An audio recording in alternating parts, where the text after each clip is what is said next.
Bienvenue dans Alignement et Business, le podcast pour devenir l'architecte de ta vie. Je m'appelle Morgane Guignon et je suis entrepreneur, coach, investisseur en immobilier depuis presque 4 ans. Est-ce que vous êtes prête? Est-ce que vous êtes prêt à devenir l'architecte de votre vie?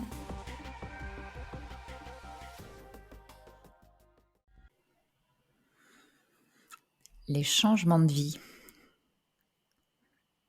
ou les reconversions professionnelles.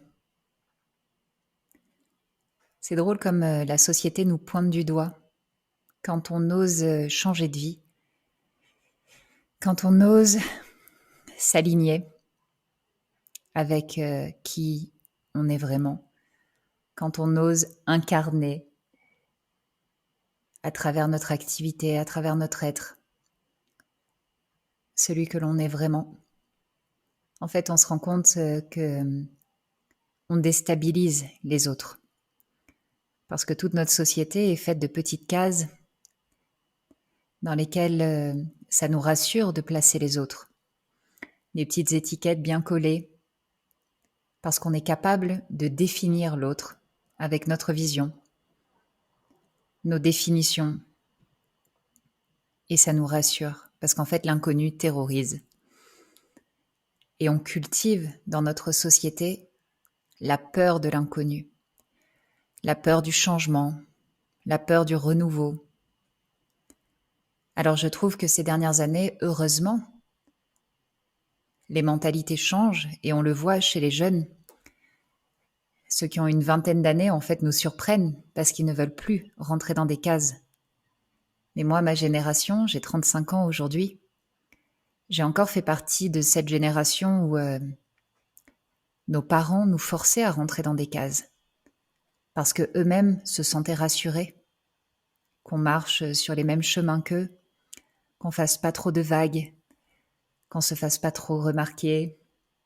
Je pense que vous voyez ce que je veux dire. On cultive la différence et parfois, l'excentricité. Mais encore une fois, celle-ci, il faut qu'elle soit bien normée. Parce que certaines excentricités ou certaines différences dérangent. Beaucoup trop, parce qu'elle fait peur. Et le changement de vie, ça en fait partie. J'ai dans mon entourage beaucoup de gens qui ne changeront jamais de vie. Parce qu'ils en ont peur. Et parce qu'en fait, dans leur zone de confort, qui est certainement inconfortable, mais ils ont trouvé dans cette zone-là une stabilité. Donc il y a certainement 1000 raisons qui font qu'ils ne changeront pas. Mais d'après moi, je pense que c'est en partie à cause d'un conditionnement, encore une fois, sociétal, parental, éducationnel. Je crois que si à l'école on nous apprenait que rien n'est impossible, si on nous apprenait à découvrir ce pourquoi on est fait, quelles sont réellement nos valeurs, quelles sont nos forces et nos faiblesses, et qu'on en faisait des forces, je pense qu'on aurait beaucoup plus de gens épanouis sur Terre et beaucoup moins de stress. Mais bon, j'ai pas envie de rentrer dans un discours qui va également déranger, parce que je pense que ça rend service à beaucoup de monde aussi, beaucoup plus élevé que nous, qu'on reste à ce niveau-là. Après, c'est pas du tout un jugement. Je pense que pas tout le monde n'est fait pour être un dirigeant. Pas tout le monde n'est fait pour être un entrepreneur. C'est pas parce que je parle d'entrepreneuriat sur ce podcast que je suis convaincue que c'est le métier le plus intéressant, ou en tout cas la manière de vivre la mieux. Absolument pas. Je pense qu'il y a des gens qui sont très épanouis dans le salariat. Je pense que le plus important, d'après moi, c'est de trouver son alignement et d'être vraiment au clair avec ce dont on a besoin et envie. Et de le vivre et de l'exprimer. En tout cas, moi, pour mon histoire, quand j'étais enfant, j'adorais raconter des histoires, j'adorais parler. Je crois que je pouvais raconter des heures et des heures des histoires à mes copines qui m'appelaient pourquoi, parce que. Ça a été mon surnom très longtemps. Et du coup, je rêvais d'être écrivain. Je voulais écrire des livres. J'ai commencé très tôt à écrire des romans que je n'ai jamais terminés. Et puis, j'ai faisais du théâtre également. Je rêvais d'être actrice. Mais quand à 17 ans, la question s'est posée de qu'est-ce que je veux faire de ma vie, et que j'ai répondu à mes parents écrivain ou actrice, je les revois encore rire et me dire que c'était pas des métiers. Et qu'en fait, écrivain ou actrice, c'était des passions, des activités annexes, comme le basket ou la natation, et qu'il fallait que j'ai un vrai métier, et que le peu de temps libre qui me resterait, je pourrais écrire ou faire du théâtre. Évidemment, quand on a 17 ans, qu'on a eu une adolescence un peu tumultueuse, ce qu'on cherche absolument, c'est l'amour de ses parents, la reconnaissance. Et donc, pour leur faire plaisir, on courbe l'échine. Et évidemment, on suit ce qu'ils nous proposent. Parce que c'est quand même très difficile, quand on est jeune ado, ou jeune adulte plutôt, de se tourner contre l'amour de sa famille et de leur tourner le dos, tout simplement. Et à ce moment-là, de prendre les devants et de dire tant pis, moi je vais vivre la vie que je veux et tant pis si vous m'aimez pas ou si vous reconnaissez pas et n'acceptez pas mes choix. Moi, j'ai pas eu le courage de me battre en tout cas contre eux à cette époque-là, donc j'ai choisi un des métiers que mon père me proposait et qui rendait également très fière ma mère. Du coup, j'ai passé le concours pour l'école Boulle, une école d'architecture à Paris. Et une fois diplômée de l'école Boulle, j'ai passé un autre concours de la Cambre à Bruxelles, une école de design. Donc, c'était deux écoles très complémentaires. L'école Boulle, c'était extrêmement technique. Je regrette pas du tout non plus de l'avoir faite. C'était passionnant. Passionnant parce qu'on a eu des profs d'histoire de l'art qui étaient extraordinaires et forcément d'être dans une école comme celle-ci avec de vrais passionnés. La passion étant contagieuse, j'avais fini par me faire croire que j'étais également passionnée par ce que je faisais.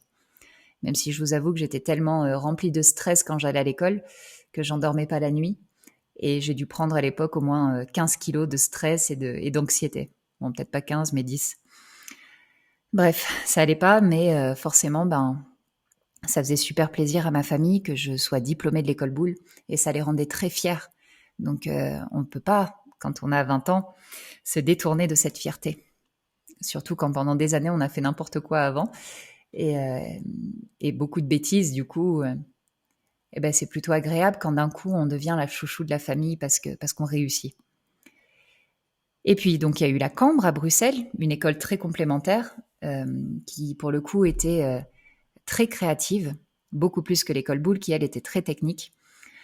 Donc là, j'y suis restée 1 an. Et à la suite de ça, j'ai essayé de travailler un petit peu dans l'architecture. Donc j'ai eu de la chance d'être prise pendant 2 ou 3 mois à Monaco dans un cabinet d'archi. Et j'étais encore un peu rebelle quand même à l'époque. Hein. Enfin, je pense que je le suis encore un peu, mais d'une autre manière. En tout cas, au bout de 2 mois, j'ai pris mes jambes à mon cou et je suis partie parce que je n'ai absolument pas supporté travailler pour des riches. Je sortais de 3 années d'école, 4 années hyper créatives avec des gens qui ne, comment dire, où on n'avait pas du tout le même rapport sociétal et hiérarchique. Quand on est étudiant en art, beaucoup de choses sont permises et c'est très libre. On peut s'exprimer et exprimer tout ce que l'on ressent. Quand on rentre dans un cabinet d'archi à Monaco et que l'on fait du luxe pour des clients multimilliardaires, forcément, on n'est pas grand-chose à leurs yeux. Et moi, ce manque de respect me rendait déjà folle à l'époque. À la suite de ça, du coup, je suis partie au Brésil. Et là, c'était formidable. J'ai pas eu le truc à l'époque, mais il s'avère que j'ai passé quelques mois avec un cousin de la famille qui investissait au Brésil. Et ça m'aurait fait gagner presque 10 ans dans l'investissement si à l'époque il m'avait expliqué ce qu'il faisait exactement. Mais malheureusement, il gardait ça secret, donc j'ai vu uniquement de loin. Je comprenais qu'il achetait des appartements, qu'il les louait, et il le faisait également pour d'autres personnes. Mais il n'a pas eu le truc de transmettre. Je pense que, encore une fois, dans la mentalité, les femmes n'étaient pas trop faites pour ça, soi-disant. Et du coup, Moi, j'étais là pour dessiner des plans pour des villas, ce qui était très intéressant, mais pas très lucratif au final. J'aurais préféré acheter des appartes au Brésil il y a déjà presque 15 ans. Mais c'est pas grave. À la suite de ça, je suis rentrée en France et ma passion pour le cinéma euh, et le théâtre est revenue. Changement de décor parce que ma fille est rentrée, du coup, ça aurait été un petit peu trop bruyant comme podcast. Donc au retour du Brésil, ma passion pour le cinéma est revenue, évidemment. Enfin, elle n'était jamais partie, je pense.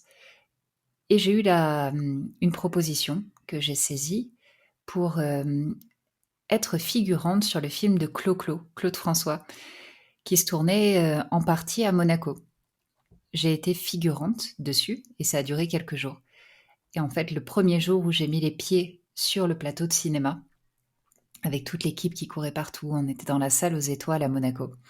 On était maquillés comme à l'époque.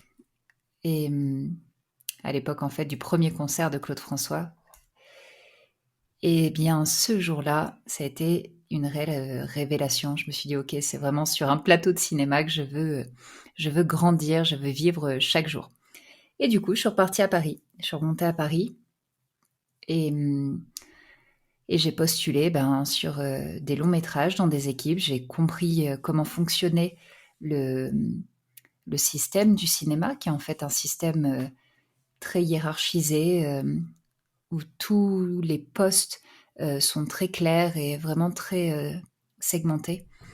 Et du coup, au bout de quelques mois, j'ai eu l'opportunité de travailler sur un premier long métrage. Et puis, ça s'est enchaîné comme ça pendant à peu près 10 ans, entre Paris et Bruxelles, des longs métrages comme L'écume des jours, pour lequel on a eu l'équipe de décoration a reçu le César des meilleurs décors.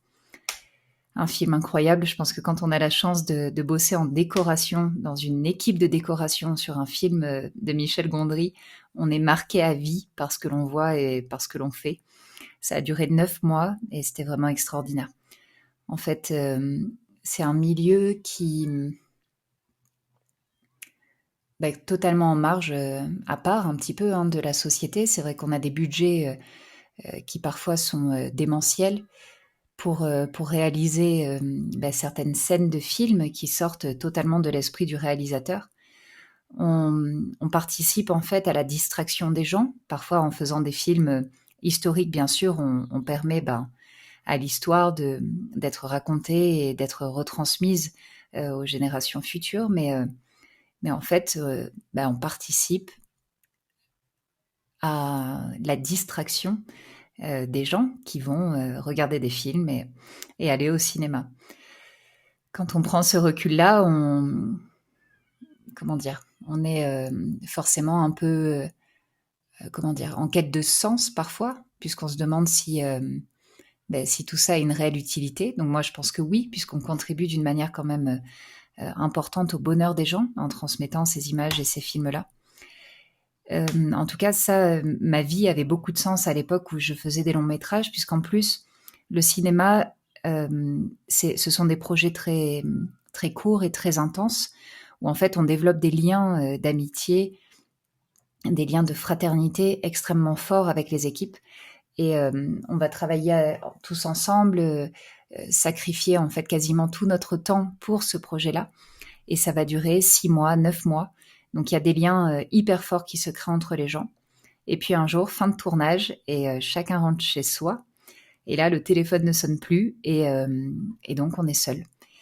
Et beaucoup de gens, beaucoup de collègues à l'époque le vivaient super mal, ce vide-là. Moi, j'aimais bien couper un peu entre deux gros projets, parce qu'on est quand même lessivé en terminant un film. Ça nous demande en fait tellement d'énergie physique et psychologique que parfois il nous fallait quelque temps pour nous en remettre. Mais d'autres en fait le vivaient déjà pas très bien. Et puis donc à l'époque des longs métrages, comme je vous dis, je trouvais ça assez passionnant parce que j'avais l'opportunité de choisir mes films. On me proposait différents projets et en fonction de l'équipe, en fonction du scénario, si c'était un film d'époque ou pas, j'avais ce luxe de pouvoir choisir quel projet faire, toujours en étant assistante décoratrice. Et un jour, en rentrant dans le sud de la France, après avoir terminé La promesse de l'aube d'Éric Barbier, avec l'adaptation du livre de Romain Gary, avec Charlotte Gainsbourg et Pierre Ninet. Ce film-là a duré 9 mois, j'avais plus d'appartement, plus rien, donc je suis rentrée dans le sud, enfin plus rien, énormément d'expérience et bien sûr, on a fait un tournage dans 5 pays différents, donc c'était des expériences extraordinaires, mais j'avais quitté mon appart à l'époque, et donc je rentre dans le sud de la France, et là on me propose de devenir chef décoratrice pour de la publicité. Et là, revirement de situation, la publicité, en fait, c'est un monde à part. Pareil, c'est sans jugement, mais c'est avec moi mon propre regard et mon propre prisme. C'est un monde qui me correspond pas, puisqu'en fait, l'argent, pour le coup, gouverne toutes les décisions artistiques, tous les partis pris. Voilà. Et ça me dérange beaucoup à l'époque. Je sors donc d'un milieu très artistique de par mes études et les longs métrages. Et là, on me demande de réfléchir et de créer des publicités uniquement avec des contraintes budgétaires. Et on me rétorque en fait que la créativité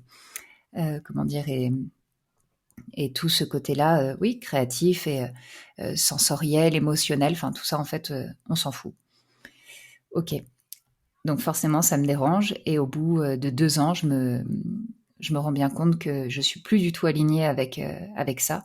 Qu'en fait, quand on a 29 ans, qu'on est devenu chef déco et qu'on découvre ce monde-là, en fait, les perspectives d'évolution, elles sont assez minces. C'est-à-dire que oui, bien sûr, on peut évoluer et faire des projets où il y a de plus en plus d'argent, mais les problématiques restent les mêmes et la finalité reste la même. Et donc, je décide d'arrêter totalement le cinéma. Et donc, ma dernière pub, c'était pour Karl Lagerfeld, pardon. Peu de temps après son décès, à Cannes, on a fait une publicité pour lui rendre hommage. Je suis à l'époque enceinte de 8 mois et c'est mon dernier tournage, dernier montage de plateau. Et voilà. Et je décide donc d'arrêter le cinéma. Et donc 2 mois plus tard, je mets au monde donc ma fille, qui aujourd'hui a presque 3 ans. Donc ça, c'était il y a 3 ans, en août, justement, en août 2019.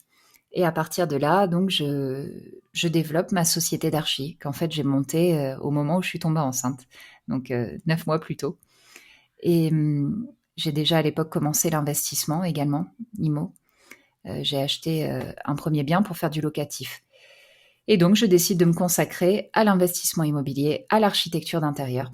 Et bien sûr, dans l'investissement IMO, étant donné que j'étais intermittente du spectacle et que j'avais pas non plus des ressources énormes pour financer les prochains investissements, j'ai été obligée de développer ma société d'archi. Au départ, c'était une SAS, puis ensuite, je l'ai transformée en SARL pour me verser un salaire de dirigeant et puis cotiser également pour ma retraite. Et donc, à ce moment-là, j'ai été très vite freinée pour l'investissement IMO. Donc, les banquiers m'ont demandé tout simplement d'avoir 3 bilans pour ma société et donc de travailler pour les autres beaucoup plus. Et donc, c'est à partir de ce moment-là où je me suis mis à prendre des chantiers, prendre des clients, faire des devis, monter une entreprise, la gérer, embaucher du monde, du personnel et essayer de la développer pour prendre de plus en plus de chantiers. Et c'était super intéressant. Et il s'avère qu'en fait, j'ai reproduit exactement le même schéma qu'à l'époque dans le cinéma. J'étais encore une fois entre le marteau et l'enclume, entre le client et les différentes entreprises qui travaillaient sur le projet. Et donc, sans m'en rendre compte, j'ai reproduit exactement la même chose. Et c'est donc pour ça aujourd'hui que je décide de nouveau de changer de vie et d'arrêter l'architecture d'intérieur, même si je suis diplômée, même si je n'ai pas d'autres diplômes que l'architecture, que je suis agenceur en fait de l'école Boulle et designer de la Cambre. Eh bien, j'ai décidé d'arrêter également ce métier-là parce qu'il ne me convenait pas à l'époque. en tant que décoratrice dans le cinéma. Il me convient plus aujourd'hui en tant que dirigeante d'entreprise pour une société d'archi. Et vous savez quoi? La plus grande des peurs, c'était de l'annoncer à mon père. Évidemment, puisque c'est lui qui m'avait fait découvrir l'école Boulle, c'est lui qui m'a inscrite là-bas. Et puis il était très fier. Vous savez ce que mon père m'a rétorqué quand je lui ai dit il y a quelques jours que j'allais arrêter l'archi et que je fermais la boîte? Mon père m'a dit eh ben c'est pas trop tôt. Ouais, eh ben c'est pas trop tôt. Alors je vous avoue que ça m'a fait un peu comme une douche froide, comme si je sautais en parachute, quoi, une sorte de... Je savais pas s'il fallait que je pleure ou que je vomisse sur le tapis. Et en fait, c'est là où j'ai réalisé toute la, toute la perte de temps, tout simplement. Tous ces faux principes et concepts qu'on peut se mettre dans la tête. Mon père me dit, écoute, ça fait 8 mois que je t'attends pour aller faire du kite, 8 mois que je t'attends pour aller déjeuner, et en fait, tu n'es jamais disponible. À chaque fois que je te vois, tu es stressé, t'as pas 5 minutes pour parler, tu es toujours énervé, toujours à fond. Et je vois bien en fait que l'architecture, ça te rend pas heureuse. Donc heureusement que tu arrêtes enfin. Et là, j'ai halluciné. En fait, mon père, je pensais vraiment pas qu'il me tiendrait un jour ce propos-là. Et comme quoi, encore une fois, hein, avec son prisme et, euh, et ses pensées limitantes, on se fabrique un monde et on pense pour les autres, au lieu de leur poser directement la question. Donc c'est le cœur plutôt léger que je vais changer de vie. Donc évidemment, c'est angoissant. Évidemment, j'étais rassurée de faire ce métier-là puisque on est diplômé. On nous dit toujours qu'avec un diplôme, c'est c'est comme ça qu'on peut s'assurer un futur périn et que l'on peut gagner de l'argent et évoluer. Voilà. Et en fait, comme je suis convaincue que si on ose prendre la parole, il faut incarner aussi ce que l'on dit et que j'ose parler d'alignement.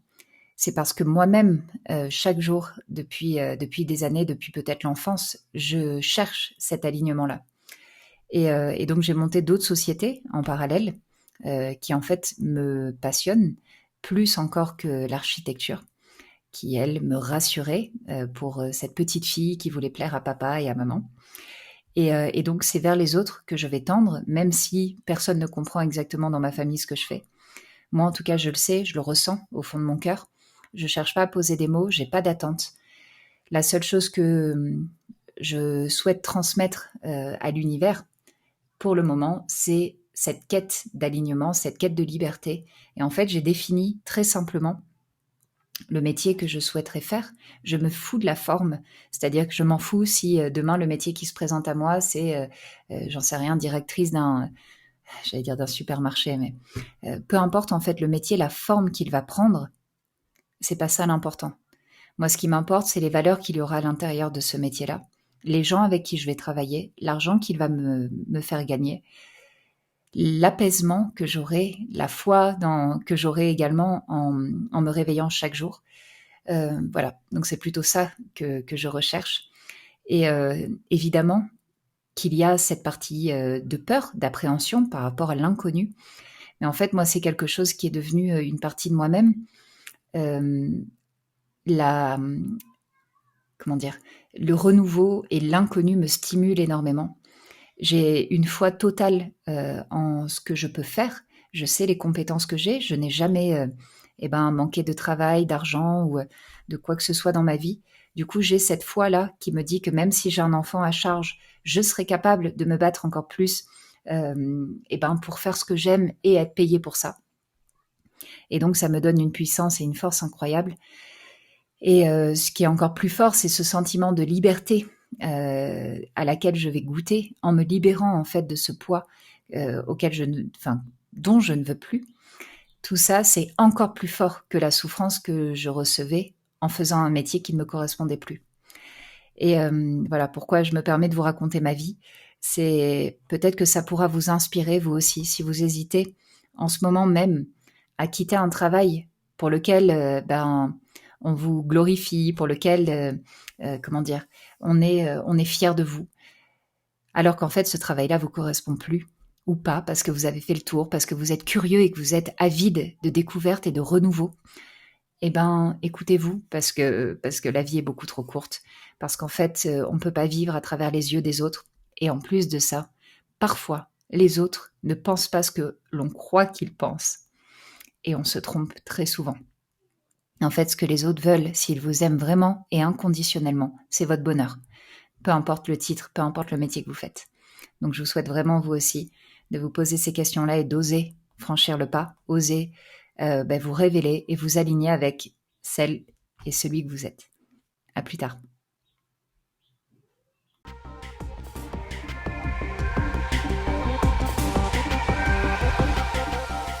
Merci à toi d'avoir écouté cet épisode jusqu'au bout.